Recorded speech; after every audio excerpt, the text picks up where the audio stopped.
Time is tight, so I'll move straight on. The next item of business is a debate on motion 2804 in the name of Andy Whiteman on local democracy. Can I invite members who wish to speak in the debate to press their request to speak buttons now? And I call on Andy Whiteman to speak to and move the motion. 8 minutes, please, Mr Whiteman. Thank you, Presiding Officer. The Commission on Strengthening Local Democracy published its final report in August 2014, a little over 2 years ago. But yet, as far as I can tell, there's been no debate in Parliament on its findings.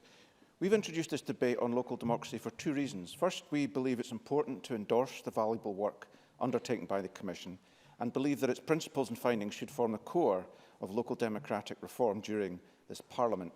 Second, we want to make it clear that there's a difference, a very big difference, between community empowerment, which is voluntary and partial, and local governance, which is statutory and universal. I should also stress right at the beginning that by endorsing the report, I do not mean it to be implied that either the Scottish Green Party or any other party here necessarily supports every detailed finding contained within it. But it's worth reminding members that this Commission is a cross-party endeavour. The Commission includes representatives of the Conservatives, Liberal Democrats, Labour, SNP and ourselves. And just as I don't expect that they would have agreed with every detailed particular of each and every paragraph, I don't expect members here to do so either. But by endorsing this report, we validate the effort that went into its creation, we support the efforts of our party colleagues who sat on the Commission, and we send out an important message that Scotland's national legislature, which spends considerable time considering its own competencies, structures and future, also has regard to the vital role that local governance plays in the democratic architecture of Scotland. Having said that by way of introduction, I want to congratulate the members of the Commission who, under the auspices of COSLA, produced this comprehensive and timely report. In particular, I pay tribute to Councillor David O'Neill, President of COSLA and Chair of the Commission, for his leadership. I am aware that the Local Government and Regeneration Committee in the last session of Parliament published its report on flexibility and autonomy in local government in June 2014. The committee, convened by the now current Minister for Local Government, took a rather dim view of the arguments around strengthening local democracy. I went so far as to suggest that interest in it was limited to, and I quote, the narrow confines of academia and COSLA. This rather dismissive assertion is reflected in the SNP amendment, which claims that the committee took into consideration the work of the Commission. Quite how this would have been possible, given that the committee reported in June 2014 and the Commission published its final report 2 months later, in August 2014, I shall leave for the Minister to explain. Turning to the substance of the matter, it's becoming increasingly clear that local government in Scotland is neither local nor does it govern. As the Mackintosh Commission noted in 1999, it could be said that Scotland today simply does not have a system of local government in the sense in which many other countries still do. The 32 councils that exist are in effect what in other countries are called county councils or provinces. And as COSLA itself observed in 2013, Scotland is one of the most centralised countries in Europe. It's no coincidence that our European neighbours are often more successful at improving outcomes and have much greater turnout at elections. We cannot hope to emulate the success of these countries without acknowledging that they have more local councils, more local elected councillors representing fewer people, and that these councils and their services are constitutionally protected and their funding secured by law, even with regard to national policy making. In Scotland, we have 32 local authorities, yet the Netherlands has 408, Norway has 428, Belgium 589, while in Germany there are over 11,000 councils at this lowest tier of governance. And whilst there's been some amalgamation undertaken in these countries, there's been nothing like the stripping away, the hollowing out and the elimination of local governance that's taken place in Scotland. At the beginning of the 20th century, for example, Scotland started out with over 1,100 councils at the lowest tier. A century later, we've got 32. And so if we're serious about strengthening local democracy, as I believe we should be, then we need to be serious about doing something about it. Empowering communities is well and good, and we support it. But without a strong democratic structure, it risks providing opportunities for those already motivated and engaged, and provides very little for those communities that are marginalised and lacking in capacity. A community that needs action on local matters should not have to rely on voluntary effort that in turn requires it to be constituted into some form of corporate entity to make a statutory participation request to a local authority. The powers that are required should be readily available through the democratic structures within communities. Empowering communities and strengthening and deepening democratic institutions are complementary as too are other important approaches, such as introducing more participatory budgeting and greater community engagement. The Edinburgh University academic Paddy Bort noted recently, Scottish local democracy has been compared to a ladder with the lower rungs missing. It is excluding Scots from running their own local affairs, denying them access to democracy.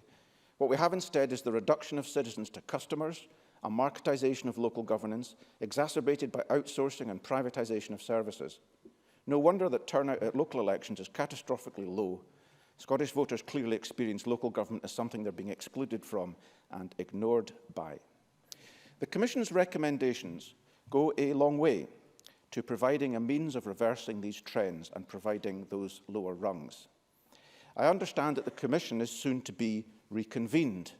I'm very pleased about this and I wish it well. I hope that all parties represented in this Parliament once again participate. I also welcome the launch last week of Our Democracy Act as If We Own the Place, a coalition of organisations, campaigners and politicians who are dedicated to improving our local democracy. So, Presiding Officer, during this 5th session of the Scottish Parliament, it's vital that we deepen and strengthen local democracy. Local councils are a vital part of how we are governed, and meaningful local control has been undermined and sidelined for far too long.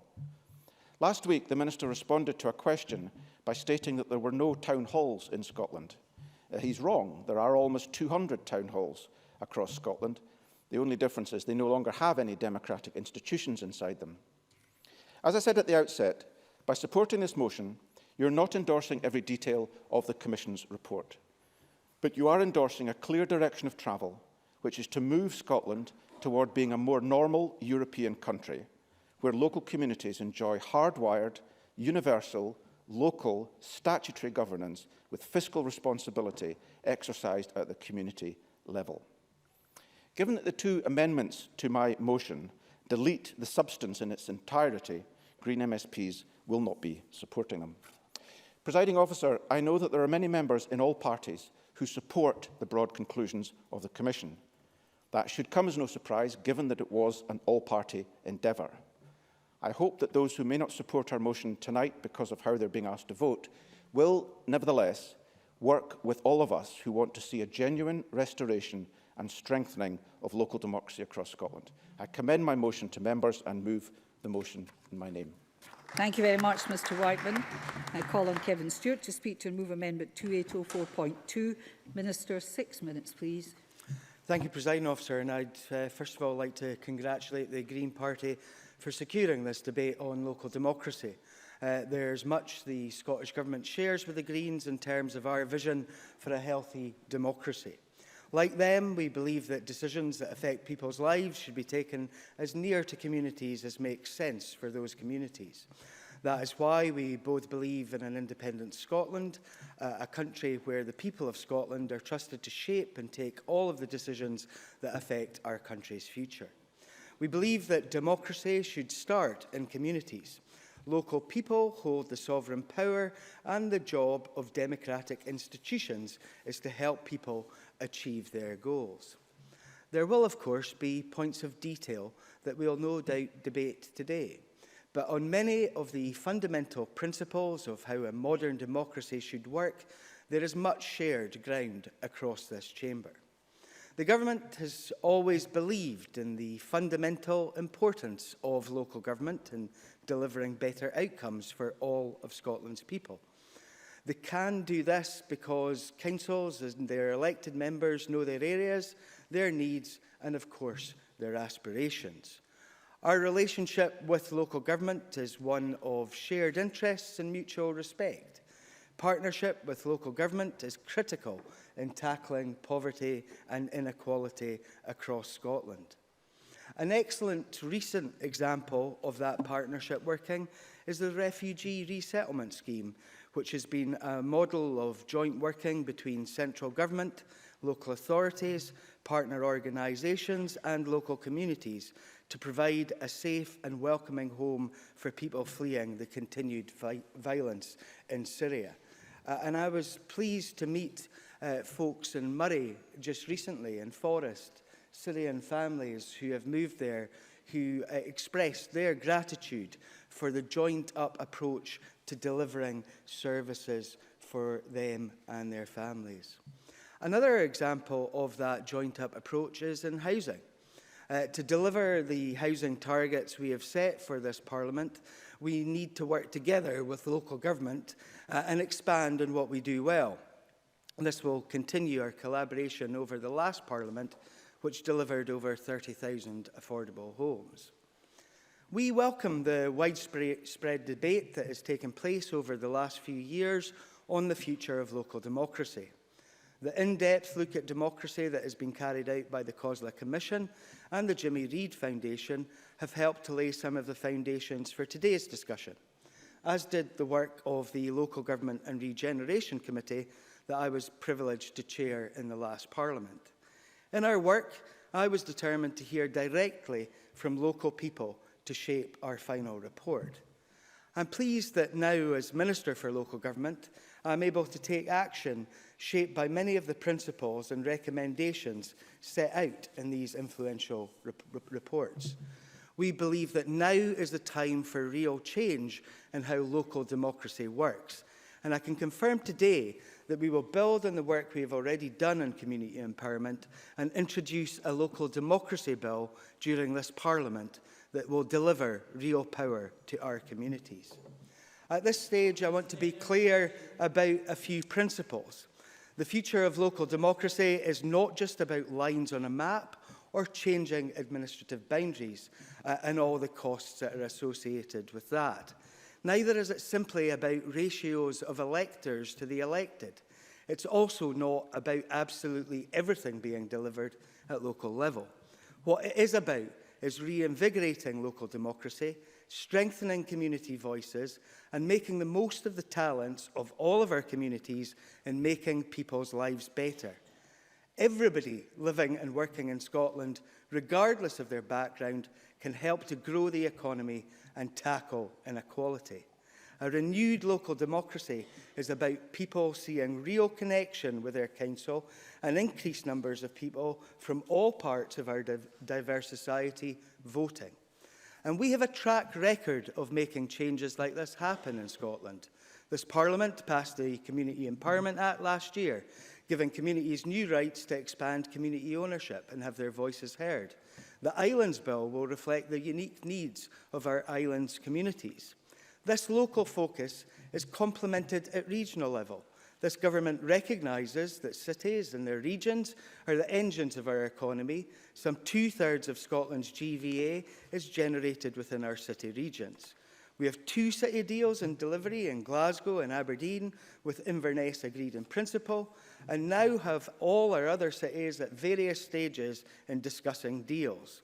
We have committed £760 million over the next 10 to 20 years to the first 3 deals. So there is much to build on and much we can still do as a Parliament. This is a time of real opportunity to bring local democracy to life for the people of Scotland, the people that we all serve. We will continue our work with local government, communities themselves and this Parliament to deliver a local democracy bill which has the potential to be the most significant change in democracy in Scotland since devolution. Presiding Officer, I move the amendment in my name. Thank you very much, Mr Stewart. I now call Graham Simpson to speak and move Amendment 2804.1, please. 5 minutes. Thank you very much. I have to confess to being slightly underwhelmed by the Greens' motion today. It refers to a report that was published more than 2 years ago, a report that, while it had some merit, has been largely ignored. In principle, of course, we on this side of the chamber are firmly on the side of strengthening local democracy. But unlike the Greens and Andy Whiteman, we back that up with votes in this Parliament. The Greens are guilty of horrendous hypocrisy here. When they had the chance to show they're on the side of local accountability by rejecting the SNP's centralising council tax plans, they and Labour blew it. Warm words won't cut it. Mr Whiteman. Does Mr Simpson accept that the only vote we've had in Parliament on the council tax was to the multipliers? It didn't in itself make any difference to centralisation or redistribution, and that we oppose that, as I understand Mr Simpson does as well. Mr Simpson. Mr Whiteman knows full well that the effect of that vote was to reduce local accountability, but he voted the other way. I prefer to judge parties by their actions, and the Greens have been found wanting. That two-year-old report contains some principles we would agree with, that decisions should be taken as close to communities as possible, that democratic governance should be clear and understandable to communities with clear lines of accountability, that communities must be able to participate in decision-making, that power should be from the bottom and not the top. There are some good ideas in there, but others we would not go along with. So we don't endorse it all, which is why we're not voting for the Green motion. There's a democratic deficit emerging in Scotland where power is sucked to the centre. We've seen it with Police Scotland, health and social care integration, the fire service, and now council tax. I've said before, and I'll say it again, we are on a slippery slope. Now, when I asked Kevin Stewart if he confirmed newspaper reports that Scotland's town halls, in quotes, face being stripped of more powers in an attack on local accountability, all he could say was, Scotland doesn't have town halls. That, presiding officer, is not good enough. Kevin Stewart, A, didn't twig that town halls is newspaper language for councils, and B, as Andy Whiteman has said, was wrong in any case. What we need is a straight answer from the Scottish Government, and maybe Mr Stewart can provide it. Are you planning to force councils to share services and strip them of further powers over, for example, roads? Maybe that's what's in his local democracy bill. I suspect the answer is a simple yes, but ministers don't wish to own up ahead of the council elections next year. Central government is not always the best place to deliver economic growth. Local people usually know best and, given the tools, can deliver what's best for their communities. Our amendment recognises this, and the principle behind it is one that I believe the authors of the Local Democracy Report would agree with, that empowering cities and city regions is essential if we're to improve the levels of economic growth in Scotland. I'm glad Kevin Stewart agrees with that. Presumably he'll be backing our amendment. This isn't about taking powers from councils, quite the reverse, in fact. I was at a presentation by the Stirling City Region team last night. It was hugely impressive. Stirling is going to be transformed by people working collaboratively for the good of their community, crucially taking the communities with them. It's a model for the way ahead, not forcing councils to do things, but giving them the tools and resources to work together. That's how to do it. It's what led the former Chancellor down the Northern Powerhouse route. Scotland's first city deal, Glasgow, covers part of the area I represent. The story is a bit mixed there. We've got some good projects, others not so good. A couple of road schemes which in Holytown and East Kilbride, which won't benefit anyone and should be scrapped. However, our message is this: give councils the power and they can deliver. Don't centralise, trust people. I move the amendment in my name. But thank you very much. I know time's tight, but it is a short debate. I now call Alec Rowley to open for Labour. Please, Mr Rowley, also 5 minutes. Thank you, Presiding Officer. And speaking to this very short debate today, I would welcome the fact that the Greens have kicked off this debate. I think the Commission on Local Democracy hoped that there would be a debate across communities in Scotland on the future of local government, and I don't think that quite happened. It is interesting that the Minister for Local Government announces that he's going to bring forward this local democracy bill. I certainly look forward to that happening, because I think we do need to have a debate right across Scotland about what type of local government that we want to see moving forward. The Tories simply replace, it's not really an amendment, they replace the the Green motion today, so we won't be supporting the amendment. What I would say is clearly there is a place for regional organisation and regional government in Scotland, and local authorities are actually leading that by the Glasgow City deal, Aberdeen. Last night in this Parliament there was a celebration of the achievement of the Stirling City deal. So there is no doubt that we need to see some form of regional organisation around the economy, around skills, around training and cooperation. We're supportive of that and we'll continue to work with local authorities, but that needs to be led from local authorities and not just simply the rhetoric of this place. Mr Simpson. So is there any part of our amendment that you disagree with? There's two problems. First problem with the Tory amendment is you simply replace the motion from the Greens, and we're not going to have that, because it's important to recognise that the report that was brought forward from the Commission is a good starting point, and we need to move forward with it, not rule it out. The second is you play politics, because the reality is, in terms of funding local government, your objection to what the SNP are doing with the council tax, your objection to that is that they tinker too much. What we need to do is get rid of the council tax. If it was unfair in 2007 when Nicola Sturgeon said she would replace the council tax, then, and she said at that time, and I quote, "No tinkering with the bands will make it fair," then it's still as unfair today. And the Tories' objection to that is that they're tinkering too much. What we need to do is get rid of the SNP council tax and replace it with a tax that is progressive, that will put local government finance on a financial footing moving forward. In terms of community empowerment, the question that springs to mind for me is, what is empowerment? And if you live in a community and you are homeless, then to empower you would be to give you a house. If you're living in cold, damp conditions and overcrowded, the empowerment would be to empower you by tackling fuel poverty, by giving you a house. So we can play around with the word empowerment. For me, one of the key areas of empowerment that we should have made more of over these last few years is community planning. Community planning, the concept was, I think, quite right.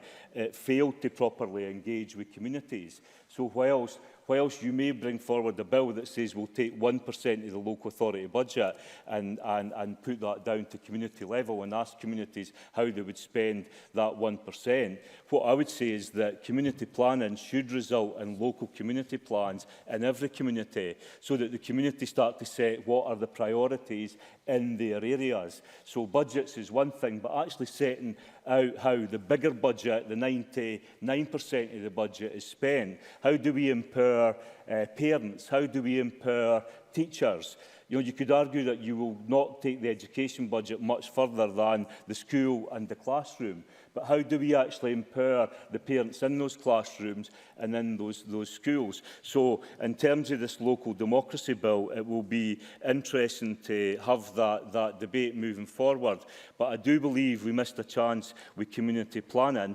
I welcome the fact that we're having this debate today, not just in terms of this Parliament. That debate needs to take place in the 32 council chambers across Scotland, and it then needs to take place in the community councils and the community forums. Let's have a big debate on the future of local empowerment, local government in Scotland. It's long overdue. Thank you very much, Mr Rowley. I now call John Finney. Moving to open date, John Finney, to be followed by Bob Doris. No more than 4 minutes for speeches, I'm afraid. Mr Finney. Okay, thank you, Presiding Officer. Let's not forget that it is local people that have fired the debate about Scotland's constitutional future, and their power must not default back to the centre. That was in the introduction of this excellent report by Councillor David O'Neill.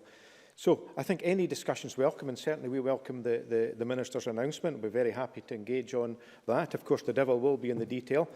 What we saw in this report was a number of principles outlined, one of them related to sovereignty, which I'm sure, and I dare hope, everyone can sign up to, that the people are sovereign. That's a foundation stone of Scotland's outlook. Our democratic process is about people, not about who does things to people. Another principle that was covered in the report was that of subsidiarity, and people will understand that decisions should be taken as close to communities as possible, and that's the report also goes on to talk about only communities can decide on change. So just as Alec Rowley said there, that is the level of debate we need to have all the way up and down the system, but decisions coming from the bottom up, not from the top down. And the difficulty we do have is that the present models, my own former councillor was a councillor in Highland Council. That's the size of Belgium, as I understand, the largest elected body out with the Scottish Parliament. So if I tell you that, for instance, the planning committee there, a councillor will leave Wick and travel to Ardnamurchan to adjudicate on a planning decision. That is the equivalent, that's 230 miles. That's equivalent of someone in Portree deciding planning matters in Edinburgh, or put another way, someone in Doncaster in South Yorkshire deciding in Edinburgh. So when the Minister said, as close as makes sense, then I'll absolutely agree with him on the issue of independence, but I hope that he'll reflect that that clearly doesn't make sense to have that level of travelling involved. And when the report goes on to talk about scale, and that's I've no doubt they had Highland in mind when they talked about this, they went on to say it creates an enormous gap between the local level of representative democracy and communities. So the folk in Ardnamurchan have no more in common with Caithness than the folk in South Yorkshire do with Leith. Why should they? That's not a negative comment. We need to embrace difference. But arbitrary lines, just as the Minister talked about, being drawn on the map, and we've seen the recent debacle with some of the council wards, is not the way that we go about things. I think there's been some interesting issues around, and look forward to the Islands Bill being brought forward, some interesting ideas about democracy there. It's unfortunate that there isn't much time, because I would have told you about the variation instead of one-size-fits-all paragraph out of the report, which I think is very relevant. But what we do have is people who fondly remember town councils, who fondly remember district councils. There was a very close link, there was a clear identity. And the recommendation that talked about creating local tax and spending choices. This is about choices, but the people who need to make these choices are local communities. Mention's been made of the integration of health and social care. I can see that as being a positive aspect. As with the Christie Commission, there can be economies of scale that means that you can have local decision-making but shared services, and I think that's a way forward. Councillor O'Neill, in his report, says he wishes the legacy of this Commission to be an alliance of voices that are ambitious together. Now, I don't think our motion is particularly ambitious. It's intended as a modest start to have the parties who, after all, as my colleague Andy Whiteman said, were involved in the process to acknowledge the work of their representatives in the process. Mention's also made in the report of the start of a new conversation.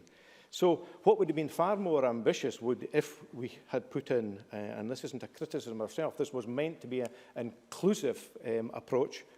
I see you saying obviously, yeah, thanks.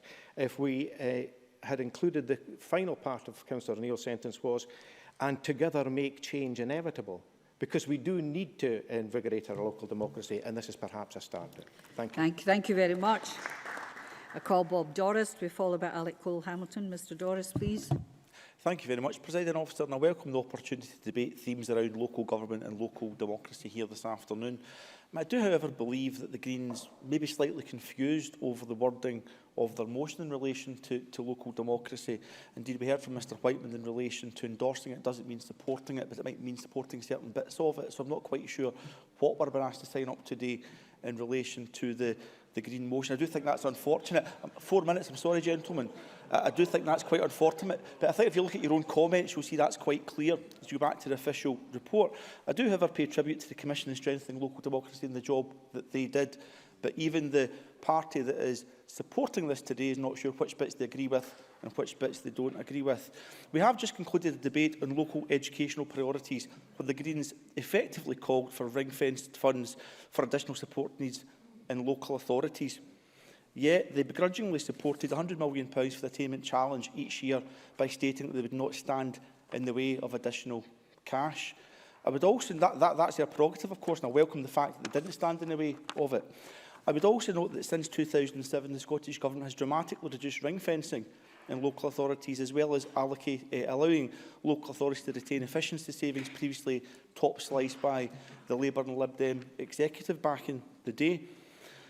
Recently announced, of course, is the loosening of council tax constraints by the Scottish Government, a controversial measure to freeze the council tax at the time, but welcomed by and large across the country. Yet the Scottish Government, as was confirmed in the last debate, of course, has also stepped in to effectively ring-fence £80 million to secure teacher numbers after teacher numbers fell by 4,000, despite promises made by local authorities that weren't delivered. I'm actually sorry I got a kind of that kind of response from the Green benches. I'm not trying to actually provoke. The point I'm trying to make is we can't be... It's a bit oversimplistic. When we talk about local democracy, we have to be quite clear about what we mean, and it's multifaceted, and I don't think that's particularly reflected in the motion before us today. I think it's important to also put front and centre that the Scottish Government will introduce a bill that will decentralise local authority functions, budgets and democratic oversight to local communities. And of course, that is where the debate will move on to. And I know the Greens will have some positive words to say in relation to that. This morning at the Local Government Committee, we looked at the Community Empowerment Act and the statutory instruments underpinning that. And we did note that powers do already exist to extend much more local democracy, but a culture change is needed and absolute statutory rights are coming into place in relation to asset transfers, for example. I also welcome comments around participatory budgeting. I would note that my Glasgow City Council SNP colleagues, led so ably by Susan Aiken, is talking about liberating £1 million for each and every council ward in Glasgow for local communities to decide and direct how that cash is spent. Now, that's local democracy just as much as it is councillors directing that cash or governments directing that cash, and I would commend that. In the time that I do have left, Presiding Officer, in terms of themes of local democracy, it is becoming much more difficult and complex to map that out.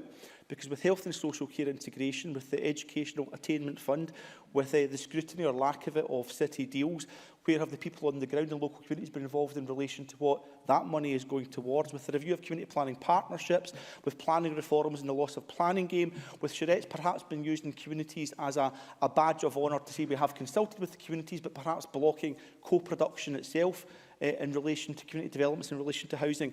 In my constituency, I don't actually think the motion before us today quite reflects all of that. So the provocation at the start is a way of explaining, I think we need more than that. What we need is a bill from the Scottish Government to look at promoting and enhancing local democracy, and that's what we're going to get, and that's what I will support. Thank you very much, Mr Ross. Heaven forfend you're provocative. I call Alec Cole-Hamilton to be followed by Alexander Stewart, please. Thank you, Presiding Officer. I'd like to start by congratulating the Green Party on an excellent motion, which, unlike Bob Doris, the Liberal Democrats have no problem understanding the meaning of, and as such, we will have no problem supporting later tonight. Not in the first 13 seconds. On the first, please sit down, Mr Doris. On Monday, James Ferguson, a retired resident from Christophin, who subsists entirely on the state pension, came to see me. He was incandescent that his council tax, set to be increased so that by the Scottish Government, so that the Scottish Government can defund Edinburgh and then redistribute money into other parts of the country. So angry was he that he was ready to take to the streets and stop paying council tax altogether. That a pensioner should be incited to civil disobedience is an indictment of that policy and the final straw in the tolerance of many people who perceive that this government is once again meddling in local government.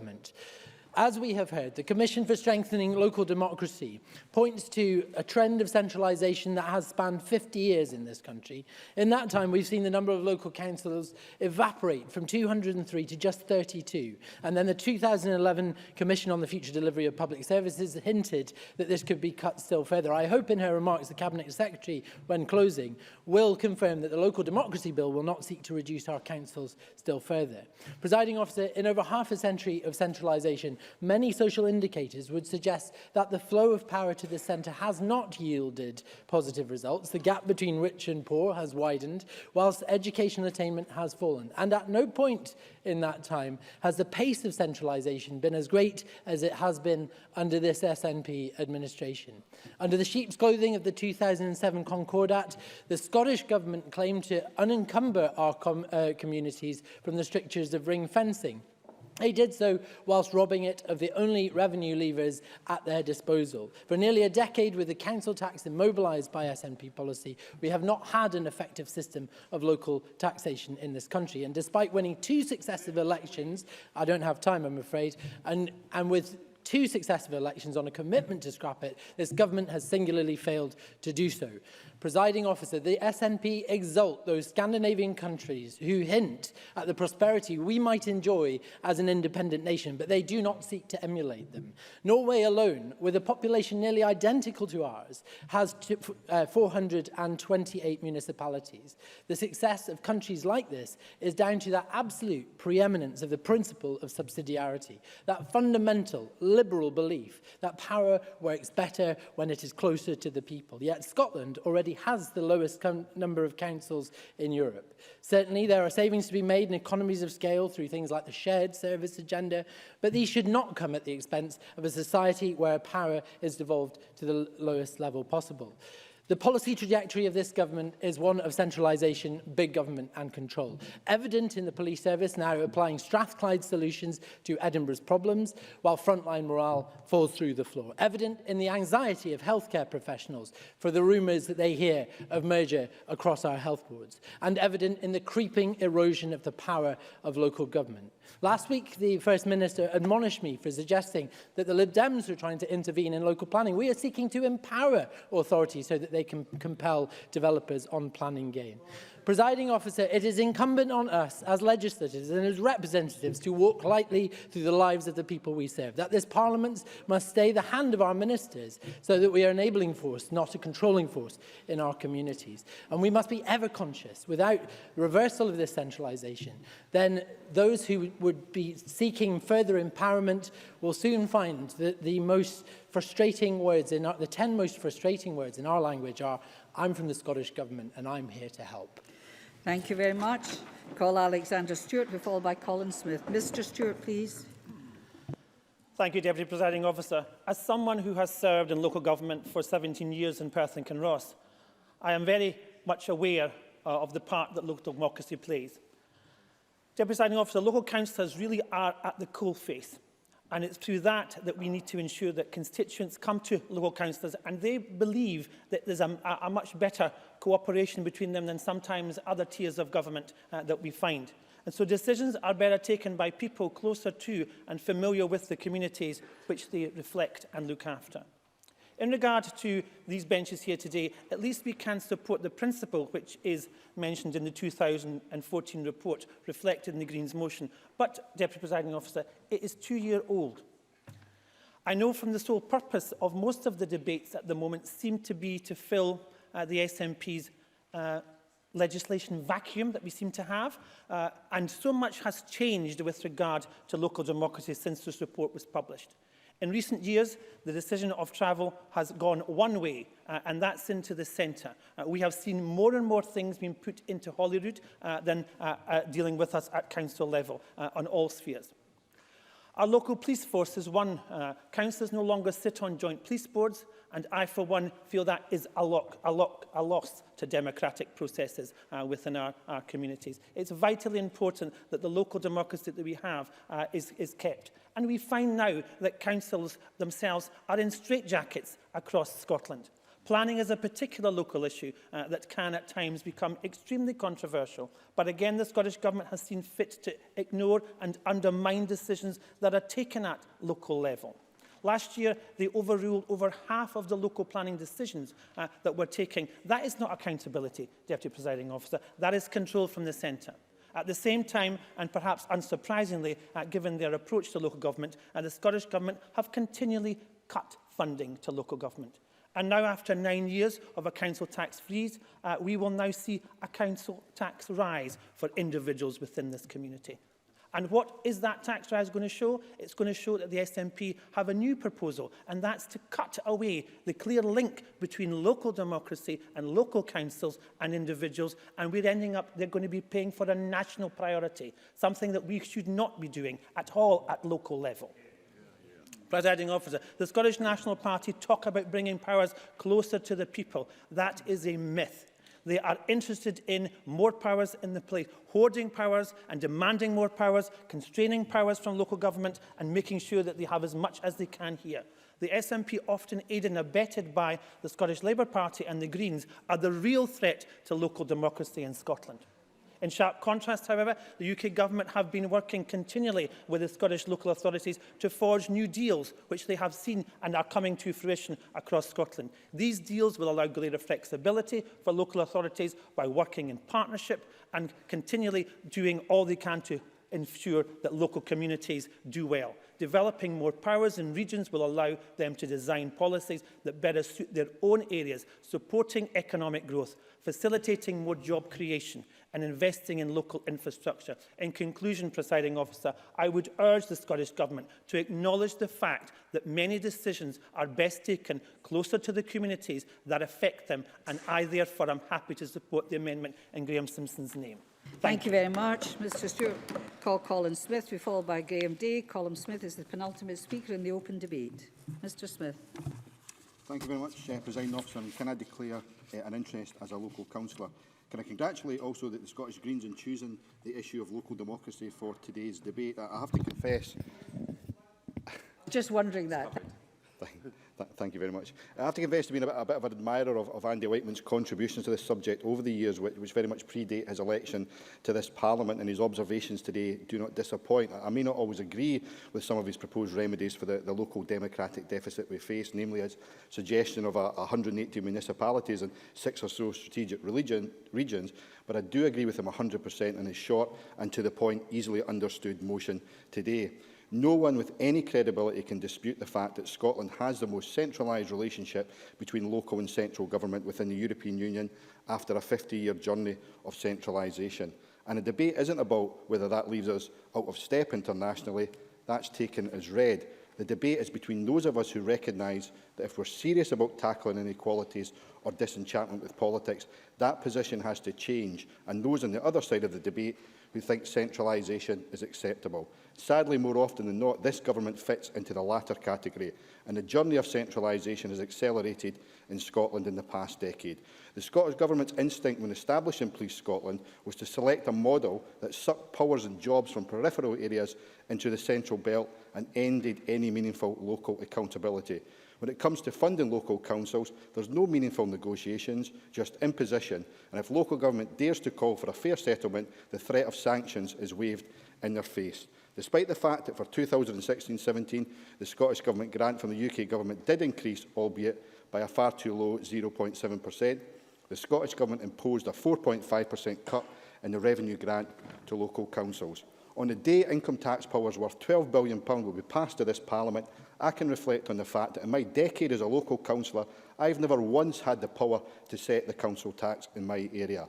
And it would never cross the mind of this government or the Tories to use those new tax powers to protect funding to councils, showing contempt not just for local government, but for the very services our local communities rely on.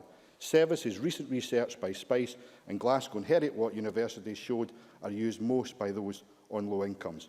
Never before have we seen such disregard for local government and such a systematic breakdown in the relationship between local and central government than the one we are witnessing today. Local government is seen not as a partner of the Scottish Government, as the Minister claims, but as the enemy. For the past 5 years, Scottish politics has been dominated by the debate on which powers should come to the Scottish Parliament from the UK Parliament.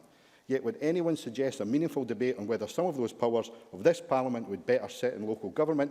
Look at the reaction of SNP MSPs. Joe McAlpin, in their Daily Record column, famously said those wanting to devolve powers to local councils did so because they wanted to, quote, bring down our Parliament. Apparently, anyone who thinks a local council may be better placed to deliver a back-to-work programme is an enemy of the state, according to Ms McAlpine. I'm sorry, but it's time for the more grown-up politicians to have a serious debate about which powers should now be devolved from this Parliament to local communities, and that, Minister, includes local government. It's very much the real unfinished business of the Smith Commission. Indeed, as Lord Smith said in his introduction to the Commission's report, there is a strong desire to see the principle of devolution extended further. So maybe it's time for a Smith Commission too to look at that work. Because for all this government's warm words about devolving powers to communities, participatory budgeting, some of the positive aspects of the Community Empowerment Act, it needs to get over its distrust and paranoia towards democratically elected councils. It needs to take seriously the balanced, well-argued and clearly evidenced recommendations set out by the Commission on strengthening local democracy. Recommendations that anyone who genuinely believes in local democracy would have no problem whatsoever supporting. Thank you very much. On the button. I now call Graham Day, who's the last speaker in the open debate. Thank you, Presiding Officer. There is a direction of travel being established around this important issue. A bill, as we've heard, to decentralise local council authority functions and budgets, and manifesto commitments from the government party for a reform for community planning partnerships to bring forward, amongst other things, the use of citizens' panels and town hall meetings, the introduction of community choice budgeting, and looking at properly functioning community councils delivering some services, all surely welcome. But it does strike me that there are two things which should be at the core of any and all deliberations around the future nature of local democracy and taking forward such measures. The first of these is a preparedness to listen. The second is fully exploring the merits and practicalities of any suggestions which come forward. Let me deal with those in order. There are reasons why people are feeling disconnected with existing local democratic structures and how these deliver. We need to develop a proper understanding of that disconnect, not assume we know the reasons and can identify the solutions. And that will only come about through genuinely seeking and taking on board the views of the public. I participated in a public event in Kirriemuir in my constituency a couple of months ago, looking at the future of local governance. It was well attended and ultimately, from my perspective, quite thought-provoking. But by the time I, as the last speaker, rose to make my contribution, the audience had been talked at for the best part of 2 hours. And worse still, one of the contributors had actually taken the folk there to task for not being sufficiently enthusiastic in their response to the views that they were advancing. We need to be prepared to listen, but also then explore in partnership whether what might look like a better approach would work effectively in practice. Which brings me to practicalities. It's easy to promote introducing lots of smaller councils without exploring how that would work in practice and whether other mechanisms might deliver greater benefits. And easy to identify apparently successful instances of local governance structures from other countries and call for these to be implemented here without examining, amongst other things, the circumstances in which these have worked and therefore whether we could in reality implement them or versions of them here. Both might appeal and indeed have their merits, but change, however well intentioned at first glance, is rarely without difficulty if not properly thought through. Presiding Officer, we need to have genuine conversations and then explore in partnership very carefully how we improve local democracy in order that we deliver real improvement of the kind that meets realistic aspirations and works. And the work around the community planning partnerships, certainly the proposals around those, might offer that chance. And that's not to risk, as the Commission identifies, trading away fundamental change for more modest ideas, but to explore the pros and cons and practicalities of change, and most importantly of all, to set about this whole process in a way which rebuilds eroded capacity and confidence within communities that they can participate effectively in decision-making at a local level, as the report calls for. That's the key here, not the structures and whether we need many more smaller councils. What we need to show is that people can have their views listened to and then delivered. We need to provide mechanisms for them to have a proper say in how services are delivered for their communities. Presiding Officer. Thank you very much. This pen is becoming very scary. Everybody's keeping to their time. Excellent. I call on Polly McNeill to close for Labour. 4 minutes, Ms McNeill. Thank you. Many people are understandably losing interest in a democracy over which they feel little influence, where decisions are taken far away from where they live. Page 6 of the report we're debating this evening, and for me it's about the heart of the very challenge. I've always believed that the financial crash of 2008 would trigger the start of something very big in public reaction. I suspected then that ordinary people would find a way to respond to the earthquake that robbed them of their pension, their wage rises, their belief in the modern democratic capitalist system. A bit strong, you might say, for a debate about local democracy, but for me personally, this is exactly the point. The revelation that the banks and the financial sector were selling people credit that they obviously could not afford. As the political economist Joseph Stiegler put it, there was a party going on and only a few people at the top were invited, but the rest of us were asked to pay the bill. Worse than that, They had conspired to manipulate the economy with accompanying criminal actions in some cases, believing they would not be found out. I believe that that event has rocked our democratic system to its very core. Because if you add to that, that few were held to account for this in the democratic system that we've grown up in, people's elected representatives did little to ensure redress for the fact that it will take generations to recover from the fallout of this world's recession. We've heard in previous debates that average pay for executives has risen, in fact, £4 million between 2002 and 2012, and over the same period, real pay did not increase at all for the average worker. So people feel remote from power, not just political power, but institutional power. And there is a deep distrust of the political model for politicians who preach business as usual. Is it any wonder that voting trends have become unpredictable? And as we've also previously debated, there are dangers lurking as people's insecurities are exploited by right-wing parties across Europe and here on our doorstep. So I believe a radical overhaul of power and accountability is needed throughout the UK at every level and here in Scotland. This debate is about how we can devolve power down to and from all levels of government, essential, I believe, to restore faith in our democracy.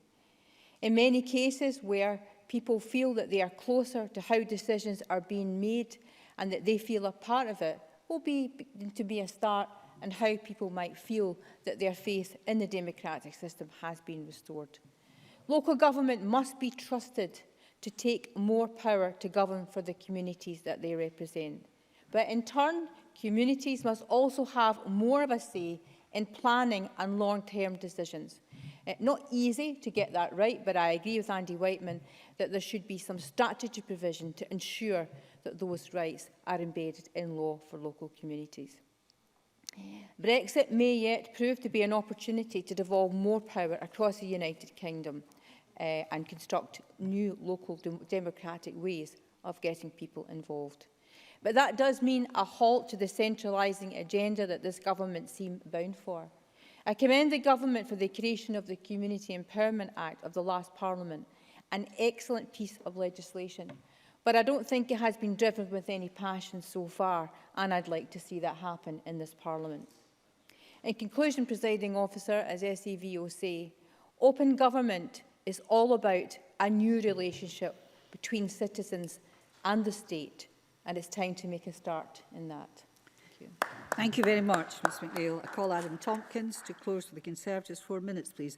Mr Tompkins. Thank you very much, Deputy Presiding Officer. The most alarming suggestion in this debate came a few moments ago, where it was suggested that there should be some kind of Smith Commission 2 to consider questions of local government in Scotland, and there was a cross-party shudder that was shared, I think, by Patrick Harvey and myself at that appalling suggestion.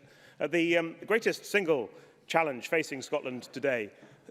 Mr Harvey. I'm sure your fellow DPO would share that horror, but is there perhaps, I'm not allowed if not to a call for a Smith Commission too, is there perhaps a call for something akin to a fiscal framework, not between UK and Scottish, but between Scottish and local government? Mr Tompkins. I'll come to that in a few moments, if I may. The greatest single challenge facing Scotland today is how we grow our economy, and in particular how we grow our economy relative to the rest of the United Kingdom. This is what government policy should be resolutely focused on.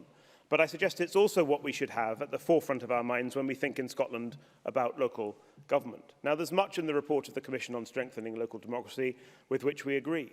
Scotland is far too centralised, and this is a problem that has grown much worse under the SNP. As a nation, we have not had a mature, reflective rethink of the role or scope or shape of local government in Scotland since before the dawn of devolution in 1999. The Commission's report is right about all of these things. But we cannot endorse a report that we don't altogether agree with. Andy Whiteman and Alec Cole-Hamilton may be able to endorse something that they disagree with, but I agree with Bob Doris, there's a first, that that's an intellectual contortion too far. Where the report falls down in it is its failure to say anything. I can't, I'm afraid, Mr Whiteman, because I don't have time. is its failure to say anything at all about the vital role that local government can and must have in boosting the local economy. Last night in this very Parliament, as Graham Simpson said, there was a quite brilliant presentation of the Stirling and Clackmannanshire City Deal bid. And at its core, like all the UK's various city, region and other growth deals, is a programme of innovative and potentially transformative economic regeneration and development. And the city that I represent, Glasgow, led the way in Scotland. When its city deal was signed in 2014, it was the richest anywhere in the United Kingdom, worth more than £1.1 billion to the local economy. And it's fabulous that thanks to the Chancellor's autumn statement last week, there is now to be a city deal for every city in Scotland. The importance of this was recognised in a report published in June of this year, a report that I, for one, certainly would have endorsed, but one which we've never debated in this Parliament, a sign, I fear, of how little the SNP government is interested in it. The report, Empowering Scotland's Cities, understands that cities and their regions are the real economic drivers of Scotland, but that without what the report calls radical change to current working practices between central and local government, our cities will be comprehensively outperformed by their English counterparts.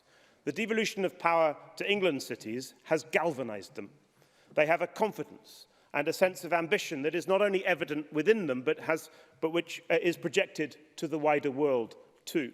With devolved powers, cities can better integrate transport networks, streamline planning decisions, make localised decisions on skills and support for business, and promote an attractive and competitive image and identity. That's the future of local government. That's what we need here in Scotland too, and that's the vision, unlike the Greens' motion, ambitious and aspirational, as it avowedly is, of local government that we endorse on these benches. I support the amendment in Graham Simpson's name. Thank you very much. I call Nigel Constance to close for the Governor, Cabinet Secretary. 5 minutes, please. Thank you, Presiding Officer. Mr Whiteman started his contribution today by saying that he and the Green Party didn't support every detail of the COSLA Commission, and I suppose that's the starting point for this government as well. And I have to confess, not unreasonably, in taking quite a literal interpretation of the meaning of the word endorse. Nonetheless, I think this debate is a good opportunity for us to begin to explore where we do have common ground. And I do agree with Alec Rowley when he said that the COSLA Commission was a good starting point. And I do also, Presiding Officer, want to pay tribute to Councillor David O'Neill for his tenure in local government and his time of service in COSLA, and wish him well for when he retires next May. But there is a strong agreement that this government, and I believe is shared, the wide-held view that local democracy in Scotland can be improved. It can be improved to empower communities, engage individuals, all with a view to delivering better outcomes. And if I can quote Councillor O'Neill by saying that, and this is where I do agree with him, we understand how difficult it is to throw off the shackles of the current way of looking at democracy. However, the reality is that if we are serious about making Scotland fairer, wealthier and healthier, then we need to start putting local communities in control of what matters to them. And of course, we do have to balance equity with localism. We have to ensure that there is an equitable provision and of public services at an appropriate standard, and we have to take that forward in tandem with the need for greater local decision making and local autonomy and flexibility. And I would stress to Mr Simpson and others that this is a tripartite interest in making these improvements. That work has to span local government, Scottish Government, and most importantly, it has to include communities. And that's why in the working group that will be established, it will include the Scottish Government, it will include COSLA, it will include on an equal basis community organisations, and that working group will build on the platform of the work that's went before it, but that will lead in to the introduction of the local democracy bill. No thanks, I'm usually generous with my time, but not today. But if I can reassure Mr Simpson that there is no tablet of stone, he shouldn't, of course, believe everything he reads in the Sunday papers, but that we are going forward with this bill in the spirit of co-production. And in terms of the claims about centralisation, have to point out that the number of councillors scrutinising Police Scotland since the reforms has actually doubled.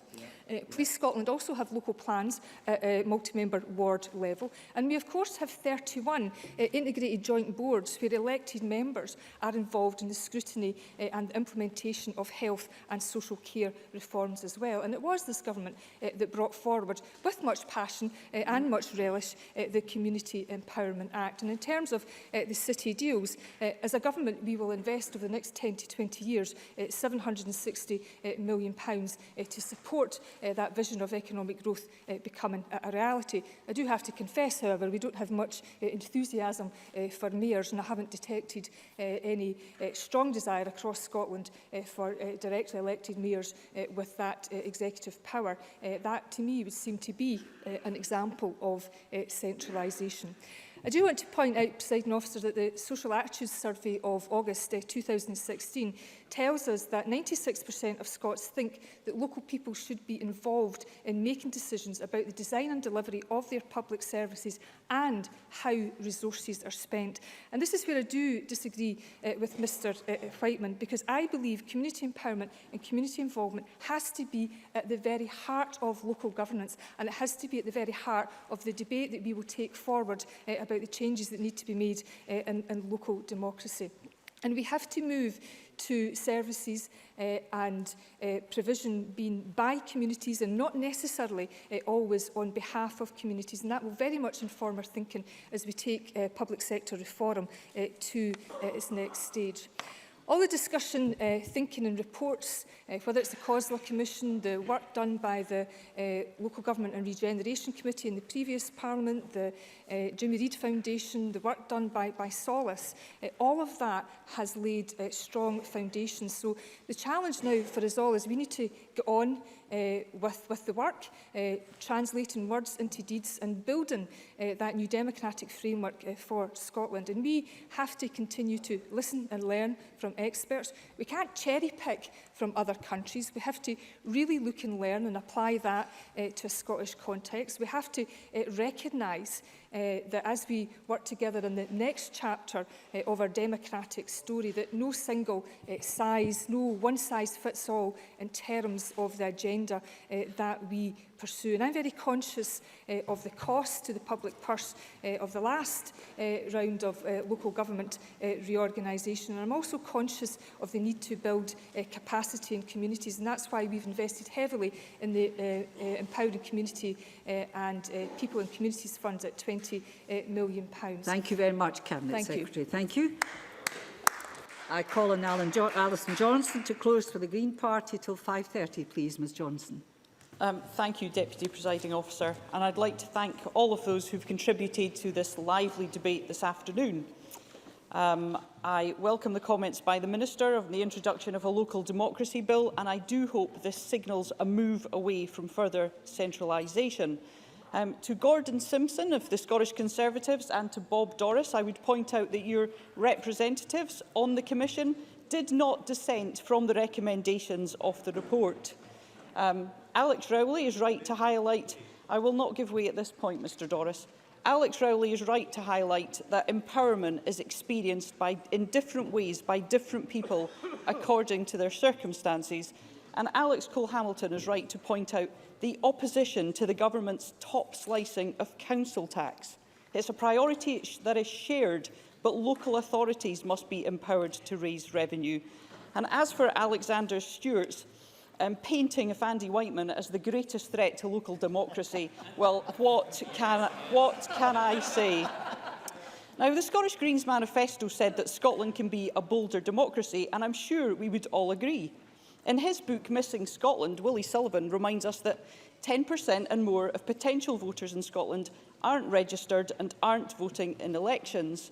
Now, by international comparisons, that's not too bad, but Willie rightly says gratitude at not being the worst shouldn't translate into an acceptance of not being as good as we could be. In the heat of an election campaign, we focus entirely on those who intend to vote, yet afterwards, when we learn of turnouts as low as 20% in some wards in local authority elections, we carry on as before. Yes, areas in Scotland where 80% of people have declined to exercise their right to vote. In Iceland, in 2006, turnout dropped below 80% for the first time. There was an academic inquiry, soul-searching, as to why this had happened.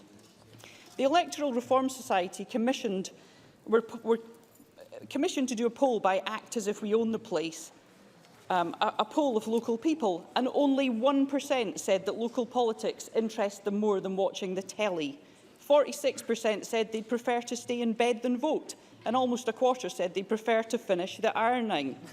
Now, a strong democracy isn't just about voting, so I was heartened to learn that in the same poll, 45% of people said they'd give up half a day each month at least to improve their local community.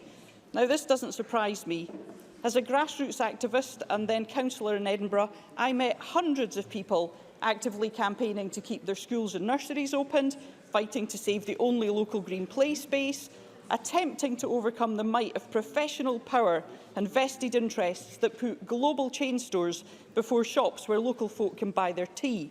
People are passionate about what happens in their streets and communities, but in all those cases I've mentioned, the community view was rejected. No matter how many meetings people had attended, no matter how many had completed what they saw as infuriating text-box consultations. They'd spent months meeting in each other's home, reading complex council papers, poring over planning proposals, making homemade banners, writing to the local press, up against, at times, the might of paid lawyers, lobbyists, developers, professionals with expertise and budgets to match. And after such an experience, many people despair. They feel disempowered, quite frankly, scunnered. Indeed, the Old Town Community Council, which represents this part of the city, disbanded entirely following an unequal and demoralising planning battle. Too often, politics and democracy is seen as something which is done to people rather than with them. And if we believe, and the Scottish Greens and I do, that decisions that impact people's lives should be taken where they impact most on people, then the local decision-making bodies must be fully empowered. Fiscal empowerment is key to empowering local government to deliver the outcomes we want. This lack of empowerment is having a negative effect on engagement. Elections at community council level are a rarity, and no wonder. While local participation in budget setting is slowly increasing, it's fair to say that the amounts are far from transformative. Communities are told what spend they can and can't affect with their vote. And while many bring great experience as statutory consultees in areas like planning and licensing, the voluntary time and effort expended by community councils across Scotland too often comes to naught. We can do so much better. The difference in voter turnout in the most and least affluent parts of this country are stark. Yet engaging our disengaged communities is key to addressing inequality, as empowerment is key to increasing well-being. Not surprisingly, those who enjoy better health are far more likely to vote in an election. Imagine if those active people I've spoken about were able to put their skills to more positive use. Instead of taking on the council, they were working with them as equal partners. Scotland can revive local democracy by devolving more powers to local councils and requiring them to include local communities in decision-making. Change is required. Our local authorities really aren't that local. John Finney referred to a 3.5-hour trip to be involved in a planning decision. We need to build on the cross-party work which went into COSLA's Commission for Strengthening Local Democracy. The final report sets the scene, explained the context. Scotland's local government is not local. There's a growing default position that efficient delivery increasingly means centralisation. By all means, be challenged by the recommendations in the report, but welcome them, yes, proudly endorse them, and vote for the Green motion this evening. Thank you. That concludes our debate. Sorry, a point of order from Patrick Harvey. Thank you, Presiding Officer. I'd like to raise a point of order regarding a vote that took place at the beginning of this month on the council tax substitution of proportion order. All of the information provided by the Scottish Government and SPICE made it clear that that only changed the multiplier of council tax and said nothing at all about how it would be spent or by whom. And yet Graham Simpson in today's debate accused the Greens of supporting centralisation by voting for that order. Presiding Officer, I understand that if Mr Simpson is purely trying to misrepresent our position, that's a matter for him. That's a matter for him, not for you. But can we have your assurance that all of the information provided to Parliament was accurate on that matter? Surely we need to have the confidence to say that Mr Simpson is entirely responsible for his own complete failure to understand what he was voting for. I would thank Mr Harvey for the advance notice of a point of order, and I will take it to assess the information for myself, but that's a debating point that you're making, not a point of order. Now that concludes our debate on local democracy. The next item of business is consideration of a legislative consent motion on the Policing and Crime Bill. I would ask Michael Matheson to move motion 2806. Moved. Thank you very much. The question on this motion is at decision time. The next item of business is consideration of business motion 2840 in the name of Joe Fitzpatrick. On behalf of the Parliamentary Bureau setting out a business programme, I would ask any member who wishes to speak against the motion to press their button now. I call on Joe Fitzpatrick to move motion 2840. Formally moved. Thank you. And no member has asked to speak against the motion. I'll put the question to the Chamber then. The question is that motion number 2840 in the name of Joe Fitzpatrick be agreed. Are we agreed? Yes. We are agreed. The next item of business is consideration of business motion 2837 in the name of Joe Fitzpatrick on behalf of the Parliamentary Bureau setting out a timetable on stage 1 for the Limitation Childhood Abuse Scotland Bill. I would ask any member who wishes to speak against this motion to press their request to speak button now. I would call on Joe Fitzpatrick to move motion 2837. Moved. No member has asked to speak against the motion, therefore I put the question to the Chamber. Do we agree that in motion 2837, are we all agreed? Yes. We are all agreed.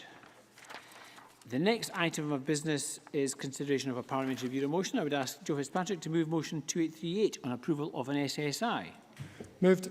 And that question will come at decision time, to which we now come. There are 8 questions. At decision time, I wish to remind members that in relation to the debate on education, if the amendment in the name of John Swinney is agreed, the amendment in the name of Liz Smith falls. So the first question is that Amendment 2809.3 in the name of John Swinney, which seeks to amend motion 2809 in the name of Ross Greer on education, be agreed. Are we all agreed? Yes. We're not agreed. We'll move to a vote and members may cast their votes now.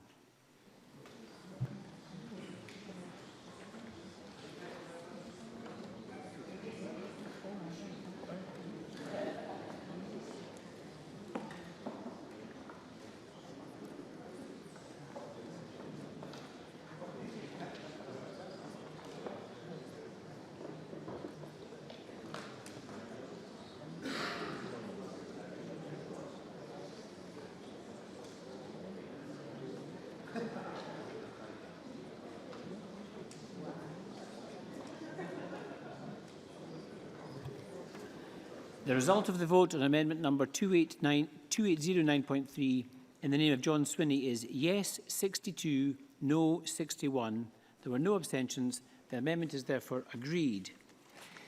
The amendment in the name of Liz Smith falls. So the next question is that motion 2809 in the name of Ross Greer as amended be agreed. Are we all agreed? Yes. We're not agreed. We'll move to a vote and members may cast their votes now.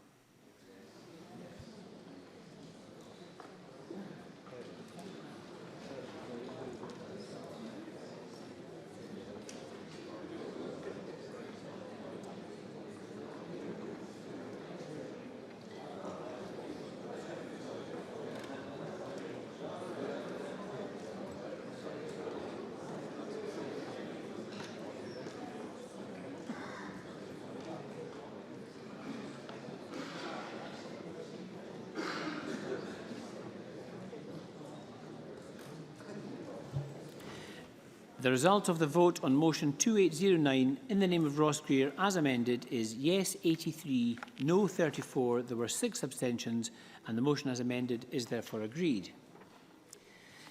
Now I wish to remind members that in relation to the debate on local democracy, if the amendment in the name of Kevin Stewart is agreed, the amendment in the name of Graham Simpson falls. So the question is that amendment 2804.2 in the name of Kevin Stewart, which seeks to amend motion 2804 in the name of Andy Whiteman on local democracy, be agreed. Are we all agreed? Yes. We're not agreed. We'll move to a vote and members may cast their votes now.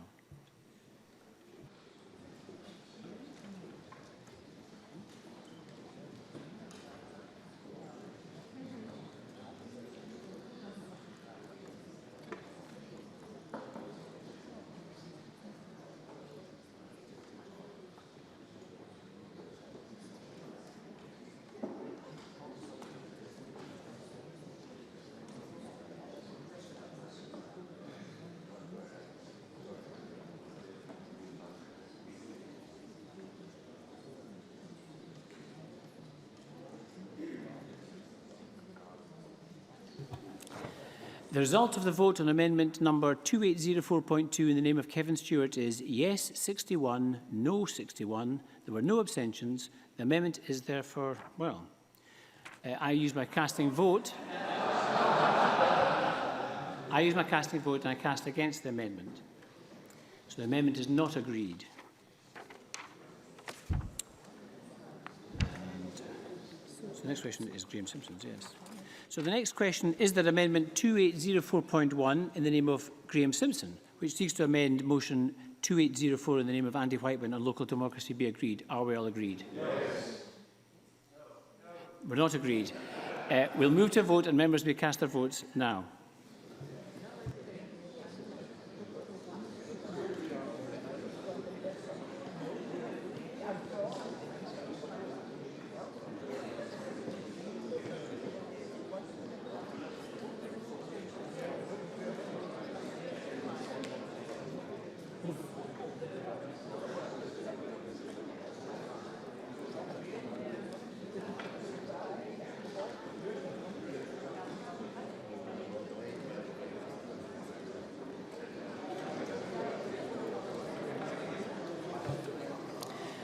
The result of the vote on amendment number 2804.1 in the name of Graham Simpson is yes 92, no 31. The amendment is therefore agreed.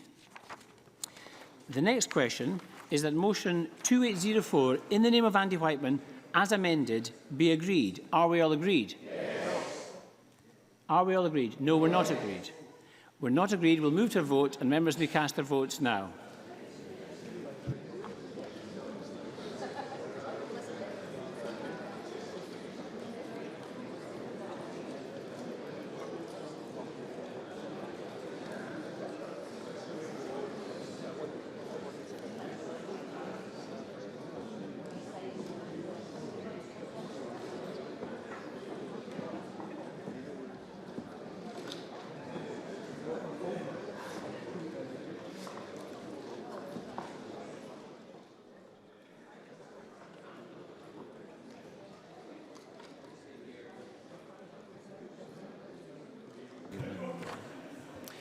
The result of the vote on motion 2804 in the name of Andy Whiteman as amended is yes 96, no 27. There were no abstentions and the motion as amended is therefore agreed. The next question is that motion 2806 in the name of Michael Matheson on a legislative consent motion on the Policing and Crime Bill be agreed. Are we all agreed? We are agreed. And the final question is that motion 2838 in the name of Joe Fitzpatrick on the approval of an SSI be agreed. Are we all agreed? We are all agreed. And that concludes decision time. We'll move to our members' business in the name of Kezia Dugdale. If members could move on quietly. No.